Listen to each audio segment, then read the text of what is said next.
A plus tube ചാനലിലേക്ക് സ്വാഗതം. 5 ദിവസങ്ങൾക്ക് മുമ്പ് ഞങ്ങൾ ഈ ചാനലിൽ ഒരു പ്രത്യേക എപ്പിസോഡ് ചെയ്തിരുന്നു.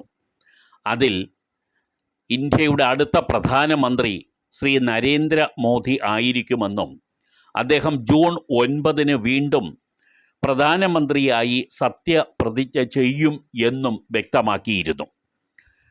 ഈ പാർലമെൻറ്റ് തെരഞ്ഞെടുപ്പ് ഫലം പുറത്ത് വരുന്നതിന് മുമ്പ് തന്നെ ശ്രീ നരേന്ദ്രമോദി ജയിച്ച് കയറുമെന്നും BJP കൂടുതൽ സീറ്റുകൾ നേടി അധികാരത്തിലെത്തുമെന്നും ഞങ്ങൾ പറഞ്ഞത് അതുപോലെ സംഭവിച്ചിരിക്കുന്നു.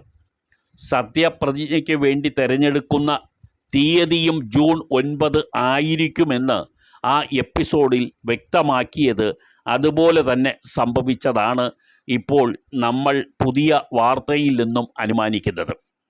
നിങ്ങളിപ്പോൾ കണ്ടുകൊണ്ടിരിക്കുന്നത് ആ എപ്പിസോഡിന് ഞങ്ങൾ നൽകിയ തമ്പനെയിലാണ്. ആ തമ്പനെയിലിൽ സത്യപ്രതിജ്ഞ ജൂൺ 9 മോദി വീണ്ടും പ്രധാനമന്ത്രി എന്നുമാണ് കാണിച്ചിരുന്നത്. എ പ്ലസ് ട്യൂബിൻ്റെ പൊളിറ്റിക്കൽ ഡെസ്കിൻ്റെ ഭാഗമായിട്ടുള്ള ഒരു വാർത്തയാണ് ഞങ്ങൾ ചേർത്തത്. അത് എന്തായാലും അതുപോലെ സംഭവിച്ചിരിക്കുന്നു. പുതിയ പ്രധാനമന്ത്രിക്ക് ഞങ്ങളുടെ അഭിവാദ്യങ്ങൾ. അദ്ദേഹത്തിന് ഇന്ത്യയെ വീണ്ടും നന്നായി നയിക്കാൻ കഴിയട്ടെ എന്ന് ആശംസിക്കുന്നു.